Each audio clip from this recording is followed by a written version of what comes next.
Super Bowl champ, a multiple Pro Bowler, and now officially a Fox employee, a Fox NFL analyst, my friend, NFLer Greg Jennings on the show today. How are you, Greg Jennings? We've been rooting for this great hiring. I appreciate it. That means a lot coming from you. No, this is great. So when Big Ben said what he said, my takeaway is he's not retiring. He's going to come back. But I do think LeBron's done this. Powerful players, Kobe, LeBron, Big Ben's a powerful player. Mm-hmm. They occasionally send messages upstairs. Absolutely. You know who you are as a player. You know what you mean to the organization. And let me say this. There's things that have gone on internally within that Steelers organization, within that locker room, that Big Ben has silenced himself as far as not saying anything. He, with all the comments that he's made, all the quotes that we've heard, he's fed up. He's fed up. And he knows, Greg, he's got about 2 years left physically. You understand, in this league, your opportunity, the window of opportunity, it can be here and it shuts like that from season to season. So I believe, and this is my takeaway, that he's not going to retire, he's going to play. But what he is doing is sending a message that you guys don't have a backup for me. He has dropped the word undisciplined, out-coached 4 or 5 times this year. What he is saying is, we got to tighten this thing up. And I'm not saying he's asking for Tomlin to be fired, but he is asking for more accountability from Tomlin. That's my takeaway on what he's doing here. Am I crazy? No, I don't think you're crazy. And I don't think, initially when I heard even Terry make the comments of Tomlin's a cheerleader, like, it bothered me. I'm like, no, absolutely not. But as a player and now as an outsider, looking from the outside in, when I watch the things that are transpiring over within that organization, not just with any player, but with your coaches, your marquee players, like, these are things that and I'm a huge, I really believe in coaches. They fit the mode of what you need them to fit at a time. There was a stat that you guys put up, their first 5 years of Tomlin. Tomlin may have been a great fit for a veteran team that needed energy. Absolutely. But energy. But what if he's not a great fit for this young? I mean, every coach has strengths and weaknesses. Absolutely. Dungy was mature. Like, Dungy took over, and Dungy didn't have an ego. So Dungy was perfect for Peyton Manning because Tony's smart, analytical, so's Peyton. And Tony didn't have the ego. He could allow Peyton Manning to run the offense. Right. Tony Dungy was perfect for Peyton Manning. Right. You get Mike Shanahan with Peyton Manning, may not have worked. Mike's got a point of view on everything, Absolutely. Right? So I agree. What do you believe Tomlin is as a coach? His core strength is what? I think his core strength is being able to take you from one level. I think his strength is honestly managing those older veteran guys and being that young face. Look, I'm trying to put things together because I haven't been in that locker room. I know what his weaknesses are. What are they? I don't think that he's very strong when it comes to young players. This wave of young players, I think that he was better having those veteran guys in place, in position, to where it's like, okay, you guys manage the locker room. I do my part as the coach. Okay, there you're nailing it. So you're saying is by the way, this is one of the John Harbaugh things. John Harbaugh was great. Because John Harbaugh is a player's coach. Mm-hmm. John was great when he had Ray and Ed Reed and these guys that managed the locker room. When his veterans left and John was left with young guys and he's a player's coach, it hasn't worked as well for Harbaugh. There's different levels of coaches. There's different levels. You have the Bill Belichick's. You have I'll put it like this. Mike McCarthy. I think Mike McCarthy is one of the best coaches in the game. Your coach. Yes. And the reason why I say that is because when he first started, his rookie year was my rookie year. He had a very young team, but he had veteran guys in every position. I look at the Steelers. When Tomlin took over, he had a veteran team, very few young guys, but the one young guy that he did have was Big Ben.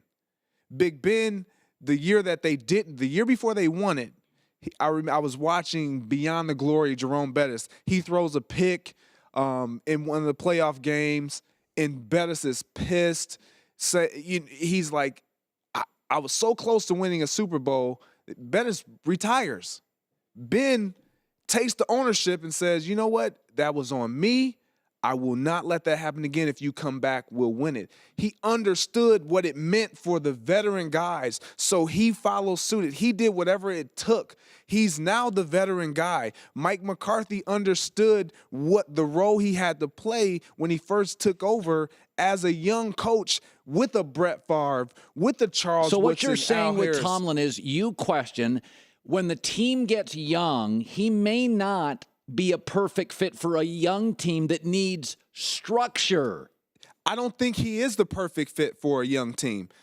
And I hesitate to say that, but I only say it because of what I'm seeing. And hearing. Yes, when you have a guy who, and I love what Antonio Brown does on the field. I think we all love what he provides for us on Sundays. But what in the world? Come on, man. Like, this is where social media has completely taken over everything, to where guys are so selfish, they would Facebook Live A locker room.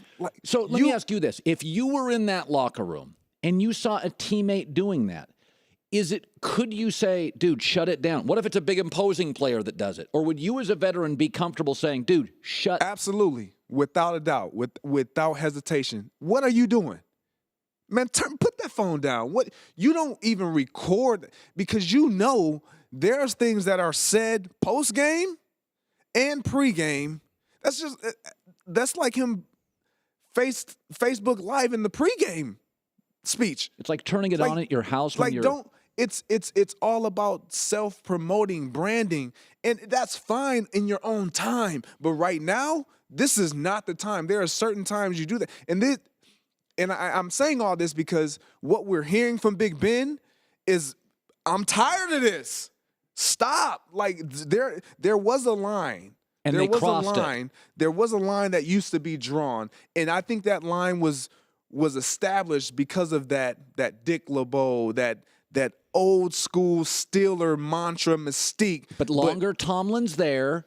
Big Ben now seeing his legacy, seeing the end of his career. Big Ben's like, okay, we've crossed the line, and I got to say something now. I think the line has disintegrated. There is no more line. When you're starting to have issues like this, it's either you're going to nip it, and that's where I brought up Mike McCarthy, because we had issues in the locker room. You did? We did. One thing about Mike, Coach McCarthy, he wasn't afraid to get in your face. He wasn't afraid to confront you. Now, I don't think he hated being called a player's coach. He didn't care for it too much, but he was.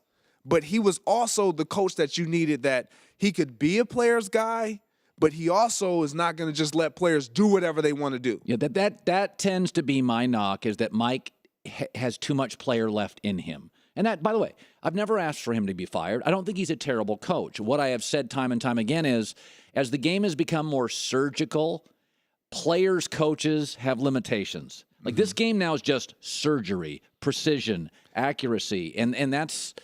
I think you have to be able to evolve in what's needed of you now. It's not what a coach. It's not what we needed from you 5 years ago. We need something different now. So that's what makes a coach so great. What separates the good coaches from the great coaches. Evolving. Nick Saban did this, Greg. Greg Jennings joining us. Nick Saban 4 years ago complained about no huddle, and then he went, I got to go get Lane Kiffin. Absolutely. So what Saban really did that deserves credit, he was a huddle, eat the clock. Yep. And he's like, no, I'm going to go no huddle. And I'm going to get the best no huddle guy, Lane Kiffin, on the available market. Absolutely. The great coaches evolve. Belichick went from wideouts to tight ends to now it's a bubble screen team. They've gotten rid of the 7-step drop. Belichick's always evolving. We got to go. Greg Jennings, Super Bowl now, a member of the Fox NFL team. It's great seeing you, man. I appreciate it. Always a pleasure. It's The Herd.